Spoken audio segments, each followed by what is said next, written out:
मतलब लोकसभा का चुनाव जो है वह संपन्न हो गया है। जीतने वालों का भी और हारने वालों का भी सबका नाम जो है वह क्लियर हो चुका है।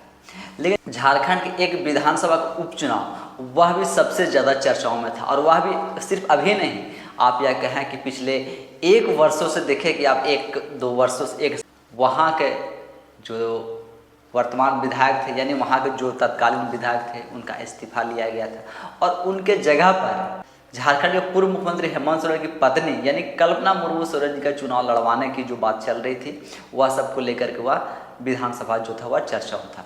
और वह आपका विधानसभा जो था वह गांडे, तो गांडे विधानसभा में जब उपचुनाव हुए तो वो उपचुनाव का रिजल्ट भी आप लोगों को पता है कि वहाँ से ना जो कल्पना मुर्मू सोरेन है, यानी कि झारखंड के पूर्व मुख्यमंत्री हेमंत सोरेन की पत्नी, जो कि वहाँ से ना चुनाव जीती है।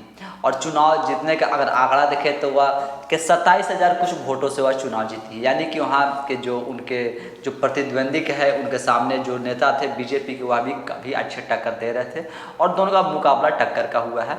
लेकिन जीतने में कामयाब तो ना कल्पना मुर्मू सोरेन ही हुई है।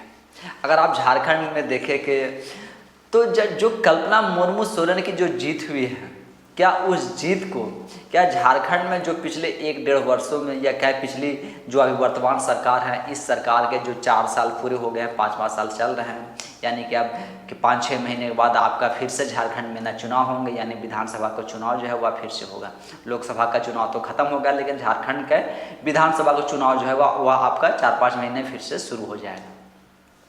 तो जो इतने जो घोटाले के आरोप लगे, जो भ्रष्टाचार के आरोप लगे, और जिनके घरों से रुपयों से भरे बैग मिले, जो बैग में रुपयों से भर भर के रखा हुआ बैग मिल रहे थे, अलमीरा में पैसे मिल रहे थे, नौकर के घर से पैसे मिल रहे थे, किसी अधिकारी के चार्टर्ड अकाउंटेंट के घर से मिल रहे थे, नौकर के फ्लैट से पैसे मिल रहे थे। क्या यह सब इतने भ्रष्टाचार घोटाला जो हुए थे, यह सब भ्रष्टाचार घोटाला कोई मायने नहीं रखता है? यह सब भ्रष्टाचार घोटाला क्या एक आम जनता के लिए, एक आम पब्लिक के लिए, एक सामान्य वर्ग के लिए, एक गरीब वर्ग के लिए, एक मध्यम वर्गीय के लिए, क्या उन सब वोटरों के लिए क्या यह सब बातें मायने नहीं रखती है? भ्रष्टाचार कोई मायने नहीं रखता है? भ्रष्टाचार करने वाले व्यक्ति और भ्रष्टाचार से जुड़े हुए व्यक्तियों पर जो आरोप लगे हुए, यह सब कोई मायने नहीं रखता है। और अगर यह सब मायने रखता है तो वह जिस तरीके से, जिस रणनीति के तहत गांडे विधानसभा का जो उपचुनाव हुए हैं, जिस तरीके से वहाँ के जो सरफराज अहमद जो कि विधायक रहते हैं, उनका इस्तीफा लिया जाता है और उसके बाद उन्हें राज्यसभा भेज दिया जाता है और वह सीट खाली करवा करके, और झारखंड के पूर्व मुख्यमंत्री हेमंत सोरेन जी के जो भ्रष्टाचार के आरोप लगे हुए हैं, जमीन घोटाला के जो आरोप लगे हुए हैं, यह सब आरोपों में वह आज जेल में बंद है। उसके बाद उनके जेल जाने के बाद से ही और जेल जाने के पहले से ही यह चर्चाएं आम थी और खबरों में लिखी जा रही थी, लोग पढ़ रहे थे और चर्चा हो रहा था कि झारखंड की जो अगली मुख्यमंत्री वह कल्पना मुर्मू सोरेन होगी और हेमंत सोरेन के बाद कल्पना मुर्मू सोरेन जी झारखंड की पहली महिला मुख्यमंत्री के रूप में होंगी और वह बनेंगे।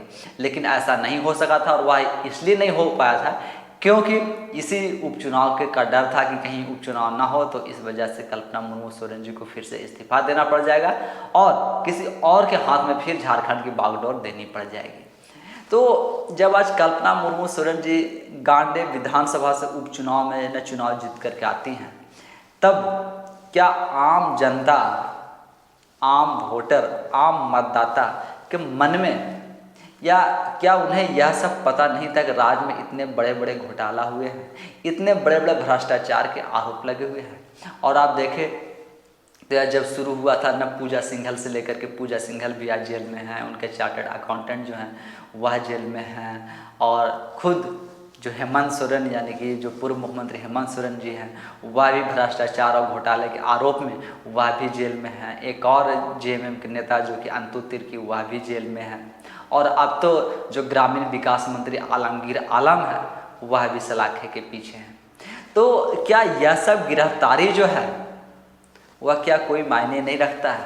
क्या यह सब भ्रष्टाचार कोई मायने नहीं रखता है? जनता क्या यह सब देख करके वोट नहीं करती है?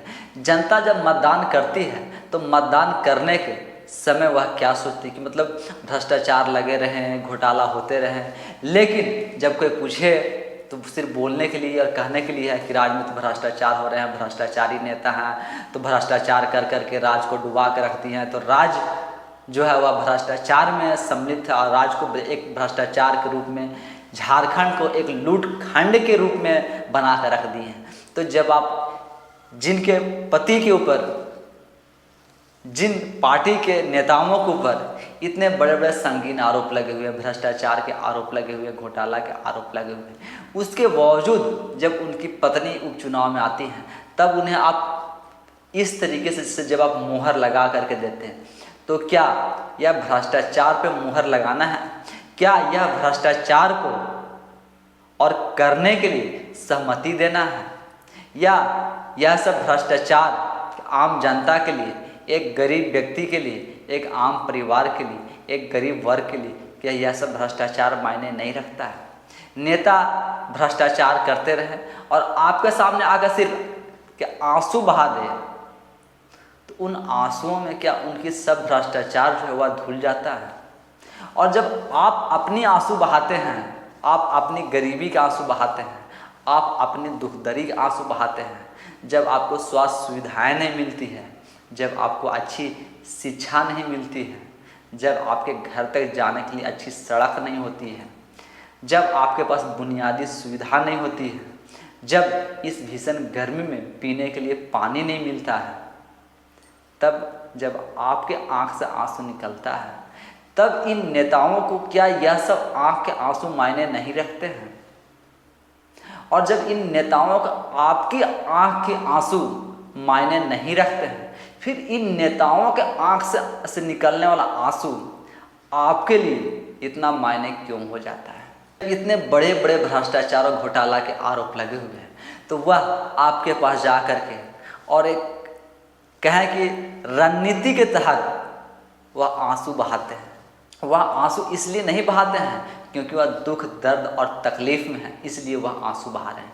वह आंसू इसलिए बहा रहे हैं कि उनको वैसा रणनीति बना करके दिया गया है, वह रणनीति का हिस्सा है, वह उस पेपर का हिस्सा है जिसमें कि रणनीति बनाई गई है कि आपको कहाँ रोना है, आपको कहाँ नहीं रोना है, आपको कहाँ पे आंसू निकालने हैं और कहाँ पे आपको हंसना है। यह सब बातें उनकी रणनीति का होता है।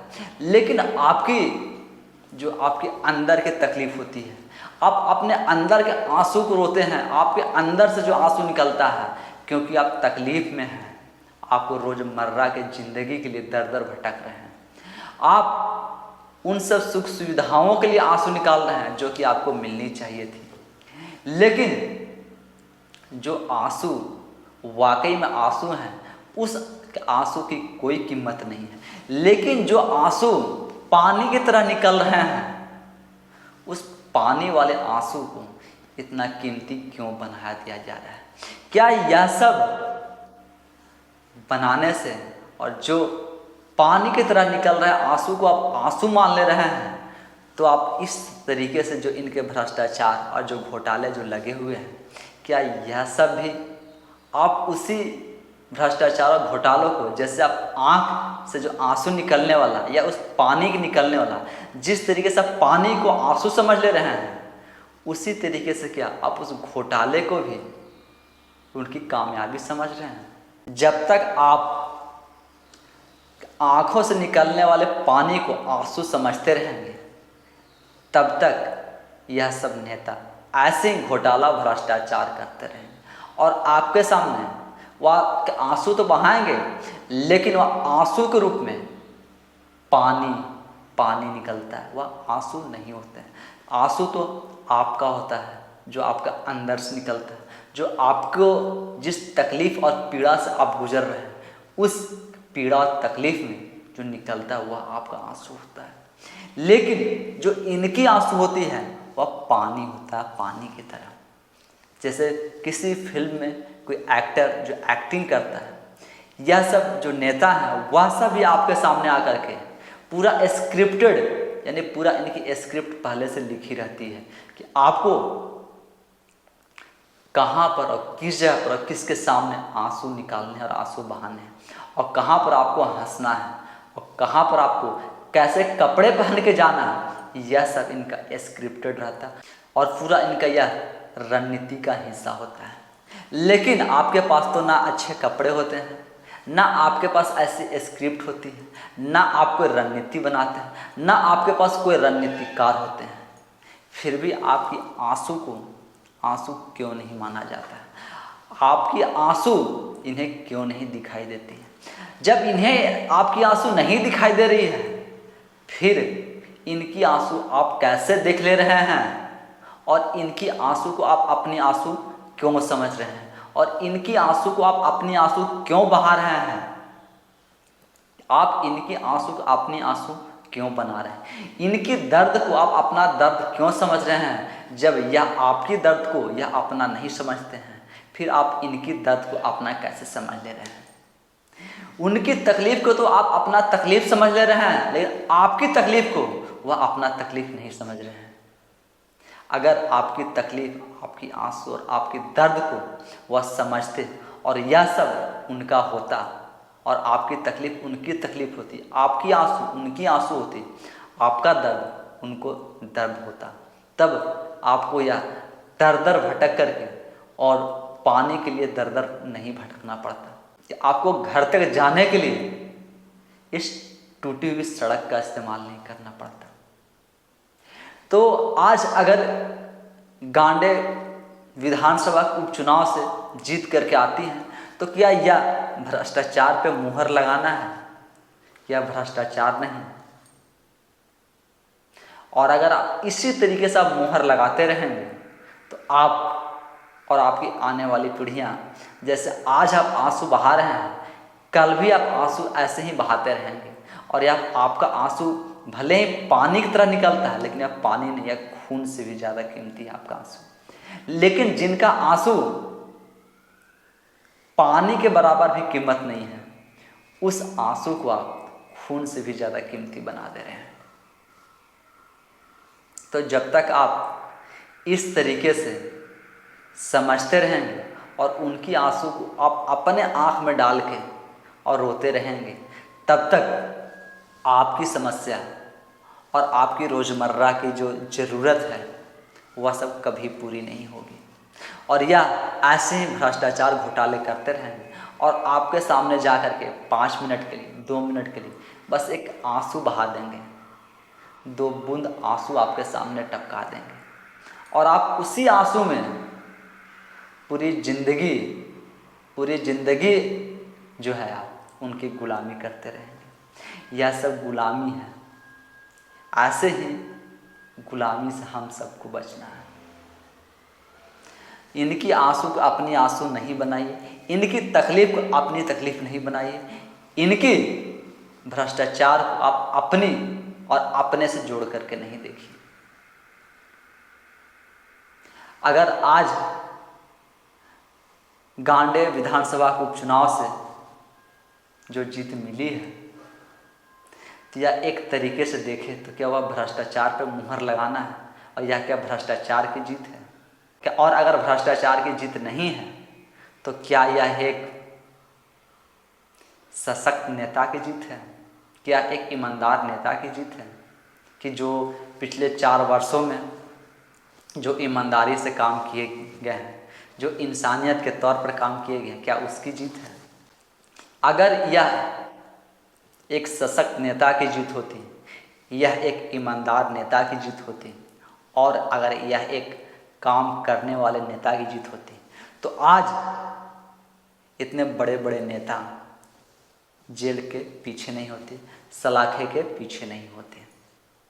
तो आपको और हम सबको यह समझना होगा कि हम किसे वोट कर रहे हैं और हमारा वोट का क्या मायने और मतलब निकाले जाते हैं। यह सब समझना आज हम सबको बहुत ज़रूरी है। जब तक हम इस चीज़ को नहीं समझेंगे, तब तक भ्रष्टाचार और घोटाले पर लगाम लगा पाना बहुत मुश्किल हो जाएगा। बाकी आप सब क्या सोचते हैं कि क्या यह जीत भ्रष्टाचार की जीत है या नहीं है, वह सब भी आप हमें कमेंट्स के माध्यम से ज़रूर बताएं। धन्यवाद।